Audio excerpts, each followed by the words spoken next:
ഇന്നത്തെ നമ്മുടെ റെസിപ്പി കുട്ടികളൊക്കെ സ്കൂൾ വിട്ട് വരുന്ന സമയത്ത് വളരെ കുറഞ്ഞ സമയം കൊണ്ടും അവർക്ക് വളരെ ഹെൽത്തി ആയിട്ട് തയ്യാറാക്കി കൊടുക്കാൻ പറ്റിയിട്ടുള്ള നല്ലൊരു പലഹാരമാണ്. അപ്പോൾ ഇതെങ്ങനെയാണ് തയ്യാറാക്കുന്നതെന്ന് നോക്കാം. അതിനായിട്ട് അത്യാവശ്യം വലുപ്പമുള്ള ഒരു നേന്ത്രപ്പഴമാണ് എടുത്തിട്ടുള്ളത്.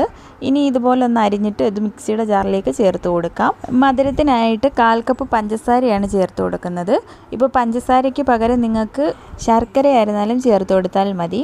ഇനി നല്ലൊരു ഫ്ലേവറിനായിട്ട് 3 ഏലക്ക കൂടി ചേർത്ത് കൊടുക്കാം. ഒരു 2 ടേബിൾ സ്പൂൺ ഓയിൽ കൂടി ചേർത്ത് കൊടുക്കാം. വെളിച്ചെണ്ണ ചേർക്കാതിരിക്കുന്നതായിരിക്കും നല്ലത്. ഇനി ഇതിലേക്ക് 150 ml കപ്പിന് 1 കപ്പ് ഗോതമ്പ് പൊടിയാണ് ചേർത്ത് കൊടുക്കുന്നത്. ഇനി 1/4 കപ്പ് പാലാണ് എടുത്തിട്ടുള്ളത്. ആ പാലിൽ നിന്നും കുറച്ച് ഇതിലേക്ക് ഒഴിച്ചു കൊടുക്കാം.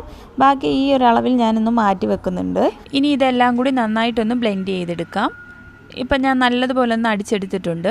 ഇനി ഇതിലേക്ക് 1/4 ടീസ്പൂൺ ബേക്കിംഗ് സോഡ ചേർത്ത് കൊടുക്കാം. എന്നിട്ട് നമ്മൾ നേരത്തെ മാറ്റി വെച്ചിരിക്കുന്ന പാലുകൂടി ഇതിലേക്ക് ചേർത്ത് കൊടുക്കാം. എന്നിട്ട് ഇതെല്ലാം കൂടി നന്നായിട്ട് ഒന്നുകൂടി ഒന്ന് അടിച്ചെടുക്കാം. നമ്മൾ അടിച്ചെടുക്കുന്ന സമയത്ത് ഈ ഒരു തിക്നെസ്സിൽ വേണം നമ്മുടെ ബാറ്റർ തയ്യാറാക്കി എടുക്കാനായിട്ട്.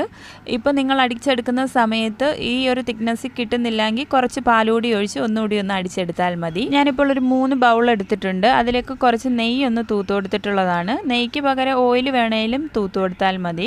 എന്നിട്ട് നമ്മൾ തയ്യാറാക്കി വെച്ചിരിക്കുന്ന ബാറ്റർ ഇതിലേക്ക് ഒഴിച്ചു കൊടുക്കാം. നിങ്ങളുടെ കയ്യിൽ നട്ട്സൊക്കെ ഉണ്ടെങ്കിൽ ഇതിൻ്റെ മേലേക്ക് നട്ട്സൊക്കെ വെച്ച് കൊടുക്കാവുന്നതാണ്. ഇനി ഇതൊന്ന് ആവിയിൽ വേവിച്ചെടുക്കാനാണ് പോകുന്നത്. ഇഡ്ഡലിത്തട്ടി കുറച്ച് വെള്ളം നന്നായിട്ടൊന്ന് ചൂടായി വരുന്ന സമയത്ത് നമുക്കിതുപോലെ ഒന്ന് വെച്ച് കൊടുക്കാം. ഇതിനി അടച്ച് വെച്ചൊരു 20 മുതൽ 25 മിനിറ്റ് വരെ ഒന്ന് ആവി കയറ്റി വേവിച്ചെടുക്കാം. ഇതിവിടെ ഇപ്പോൾ വെന്ത് വന്നിട്ടുണ്ട്. ഇനി നന്നായിട്ടൊന്ന് ചൂടാറിയതിന് ശേഷം പാത്രത്തിൽ നിന്നും ഒന്ന് വിടിയിച്ചെടുത്താൽ മതി.